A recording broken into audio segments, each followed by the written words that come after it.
medicine has been preoccupied with the dangers which lurk from without, from coming from the environment, from infection, from water, from milk, from all kinds of things. Now these illnesses have been taken care of. They've been taken care of by the advances of medicine, by the advances particularly in public health, by the advances in education. So that part of illness and of suffering, that aspect, shall I say, is now pretty well solved. Clean milk, clean water, clean air, which is getting less clean air by the day, but at least it has been taken care of and the sources have been identified and coped with. But the paradox of medicine, of modern medicine, is that despite these huge advances in medical knowledge and technology and theory, huge advances, there has stayed with us a segment of illness and dis-ease, lack of ease. You know, Freud talked about civilization and its discontents, which has become apparent and massive. And what is with us now are the diseases which come from within, not the without, but the within. And that is a very different kind of illness.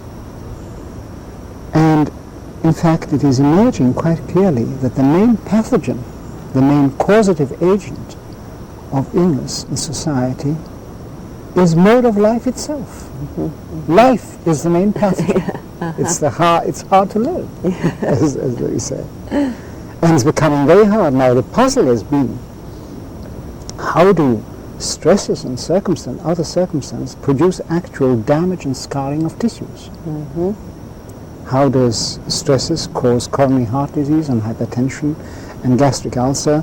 How does it contribute to rheumatoid arthritis and all the conditions which are so? I'm trying to answer your question in an indirect way, yet I think it's leading back to what you are saying.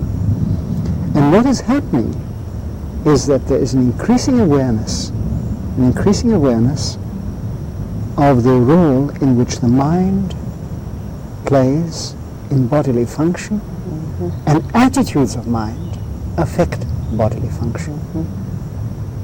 And that is coming in part from our knowledge of what we know about the brain and its way it coordinates function.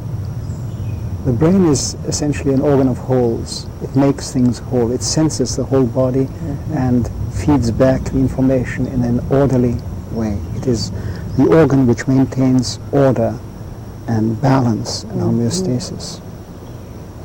And the brain, by way of the immune system, through the endocrine system, affects the defenses of the body against invasion from without and within, in some way which we don't yet understand very clearly.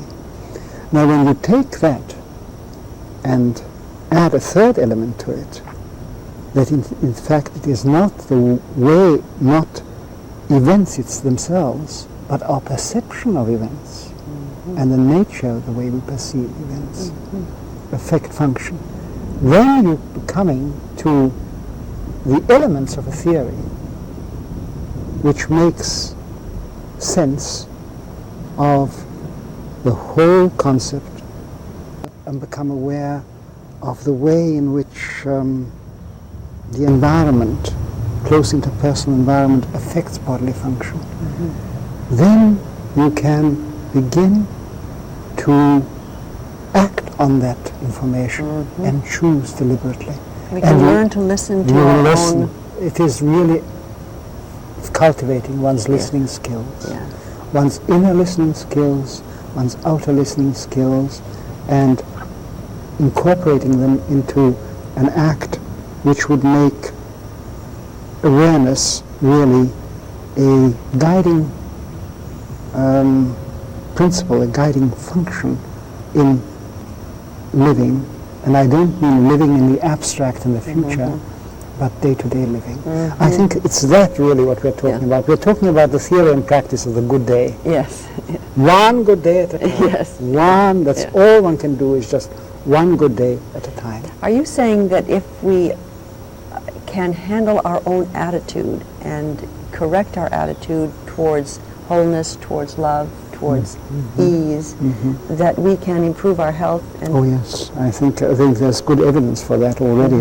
That these attitudes and feelings and affections, particularly love, the positive feelings about oneself and about others, can affect one's own functioning and competence and well-being. So that gets to a spiritual question. Oh, very much so. Very much so. The spirit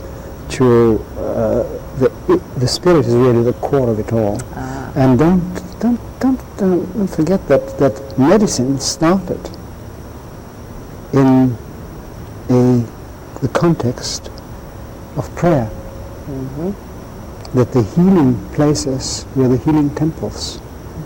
And it was all conjoined, faith and prayer and love, and I mean self-love in the deepest sense, in the sense of love thy neighbor as thyself. You must love yourself first in order to be able to love your neighbor, and love you thyself not selfishly, but knowingly.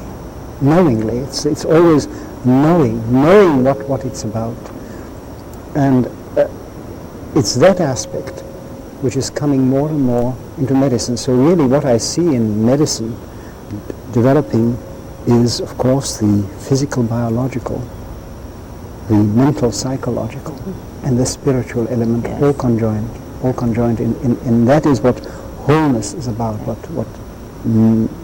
what really the future of medicine is about. So we're really coming to a new level of wellness because we're reinstating the more ancient element, which is prayer. Yes. Adding to it the newer element, which are the medical technologies. Yes. Leading to a level of wellness which probably hasn't been achieved before. No, has not been. I don't think it has been achieved. It may have been achieved in isolated civilizations by relatively few.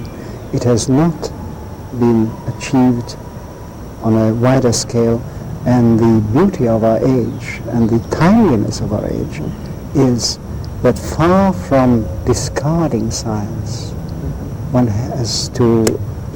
can accept modern science, particularly the huge development in neurobiology and psychobiology, the importance of big development in immunology, the way we know that how a body functions as a system, as a coordinating system, all that adds good sense to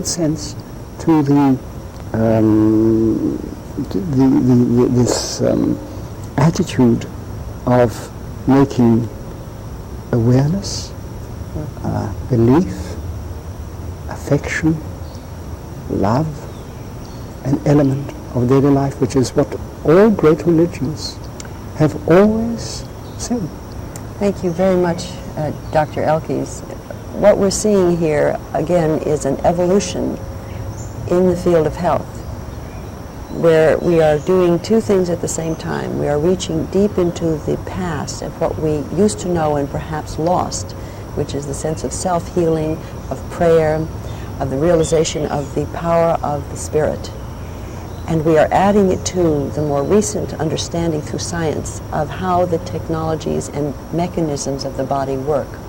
Together, spirit and understanding of the external elements of the body will create a new level of wellness, a new norm, which we've perhaps barely seen a vision of yet.